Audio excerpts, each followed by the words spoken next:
How the heretics?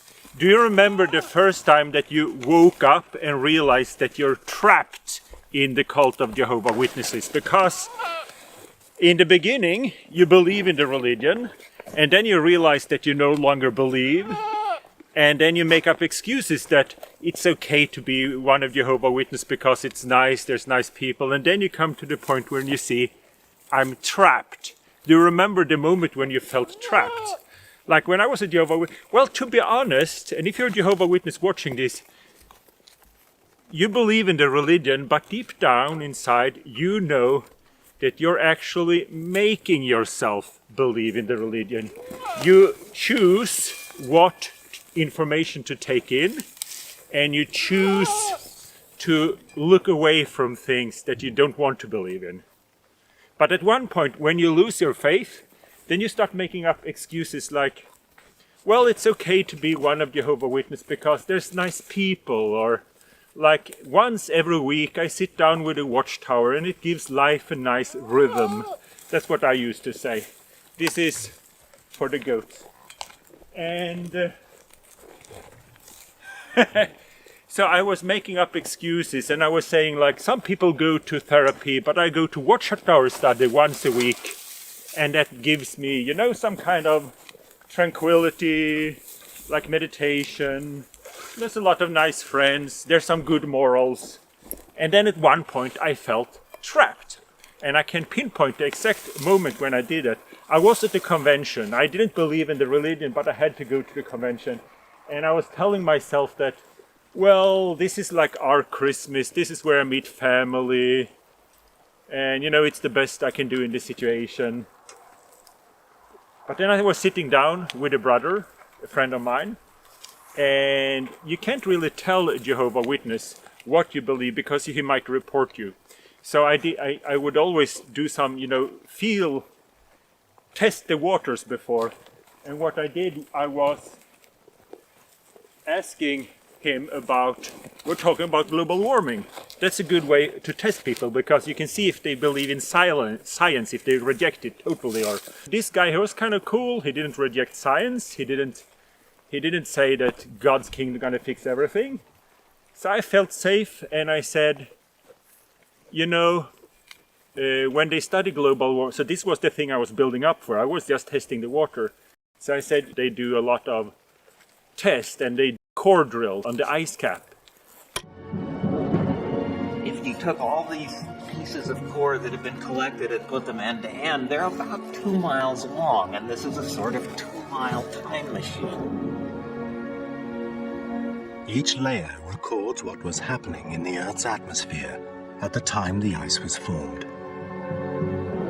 Whether it's the traces of a huge natural disaster or pollution. So they know the temperatures hundreds of thousands years back. But this also proves that there was no flood 4,000 years ago. And I felt safe to say that because he was a reasonable man and we were talking about science. And he agreed about the core drillings. And we're talking about hundreds of thousands of years. They can know the different temperatures, they can find earthquakes, they can find industrial revolution, everything is documented. But Greenland is like 2,000 meters high.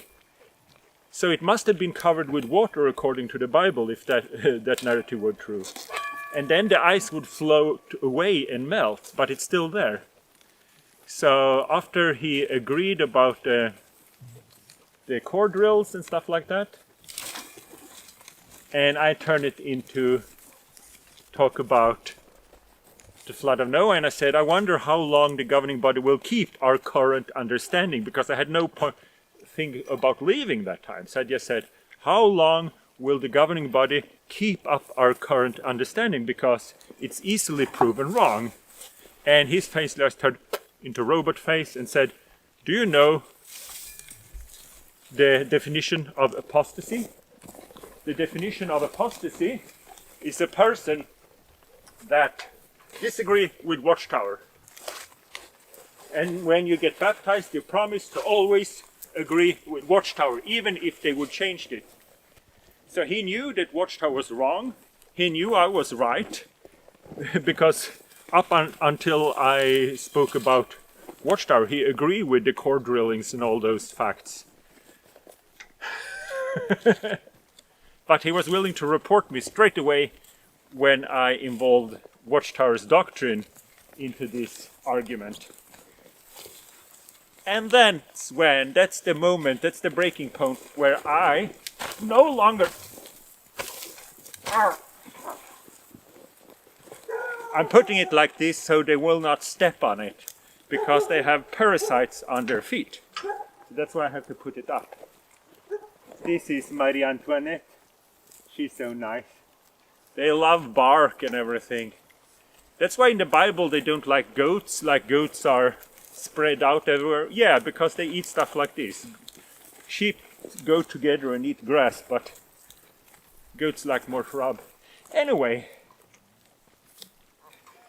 that's when I felt trapped. Can you tell me when you first realized you were trapped? Because one thing, the religion is wrong. And in Scandinavia or Europe in general, unless you're in a Catholic country, people are not so religious. So here the notion of going to church is viewed as an American thing. And I used to tell myself, you know, a lot of people in America go to church once a week just to get some tranquility, sit down and reflect.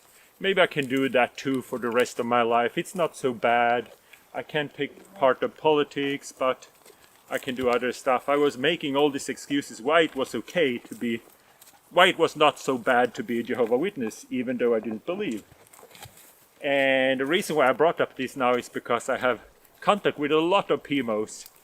And there was a PMO now that basically said that there's a lot of good morals in the Bible. And anyone can come up with these morals without the Watchtower. But I came up with this moral thanks to Watchtower. And I would like to pass it on to the next generation. So we're still in the denial phase where you understand you're trapped, but you're making up excuses why it's not so bad. To be honest, do you really need Stephen Lett to tell you that you shouldn't kill people? That it's wrong to murder, and I would not have understood this unless it was for Stephen Lett? Well, then you have a bigger problem than you might realize.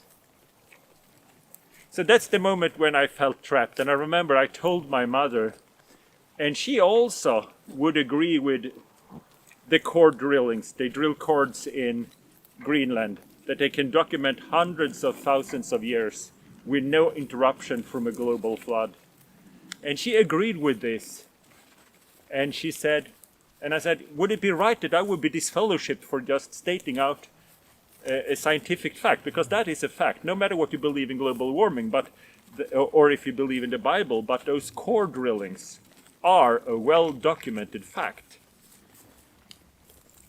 And her only excuse was, well, you didn't get this fellowship, so get over it. And I told her, well, if I would have got this fellowship for this, you would be loyal to the organization and not to your son. And she was just quiet. She didn't say anything for the rest of the day because she knew it was true. She knew the core drillings are real, they're well documented. They prove that there were no flood 4,000 years ago. But if you say it out loud, they will disfellowship you and I will be loyal to them. That was my mother told me. That's when I felt trapped, and that's when the frustration started building up and you get the angry apostate cliche.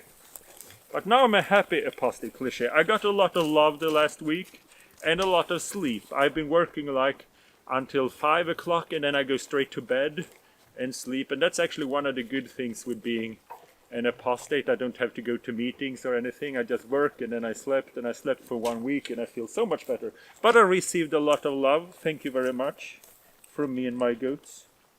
So please let me know in the description where were the point where you started feeling trapped. It's not a good place to be. But if you leave the organization of Jehovah's Witness, there's a paradise on the outside. That's why I always say, see you in paradise. Because when you're a witness, you believe that paradise is delivered to you. Someone say, this is the paradise. It comes with a side dish of this and that and a bill of this and that, and someone gives it to you. And I think that a little about the Lloyd Evans scandal. I think a lot of people get used to the idea that someone will give you salvation, someone will save you. And Lloyd is the kind of guy that would love to say, I am the savior. That's his personality. Just leave it at that. And if you get criticism, he's the victim. And then you have a bunch of cult members that go like, I need a savior. This is the savior. I'm not your savior. I'm just a guy with goats. And the reason why I always end with see you in paradise is because your paradise comes from within. You build your own paradise. Hi everyone, and welcome to this week's video.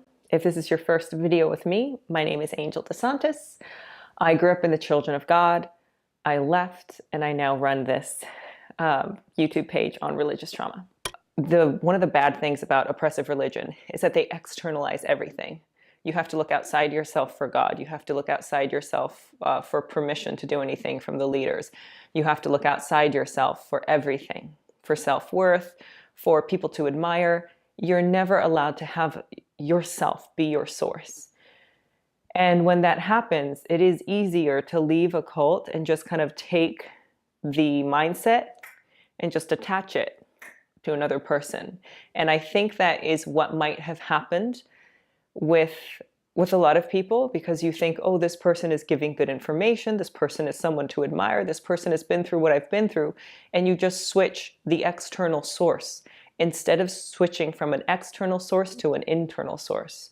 So when something like this happens, it makes you feel like there is no external source for your life and there is no internal source. So what do? And obviously this person, I watched a video that I'll link up here somewhere, but I watched that video and I heard him talk, and his language speaking to people on the live is the exact same language that leaders in the church would use. It's the same victim blaming. It's the same like oppressive language. It's the same like, what about me? I'm the victim. Yes, you caught me doing something bad, but isn't it your fault for saying that I'm bad? And it's sort of this gaslighting turnaround, which if you were in the religious community, you know very well. But I want to encourage you that there are good people out there, you being one of them. And if there is any way for you, use this time as an opportunity to start taking that lens around and start letting yourself be your source. That would be my number one piece of advice, is let yourself be your source. Your paradise comes from within. You build your own paradise. This is my paradise. With goats.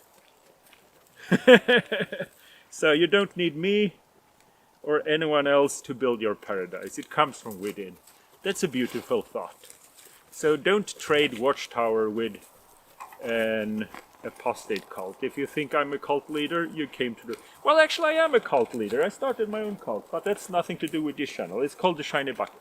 So, anyway, life's great, and thanks for all the love I received this week. It's very nice. So, let me know in the description, at what point did you feel trapped? See you in paradise.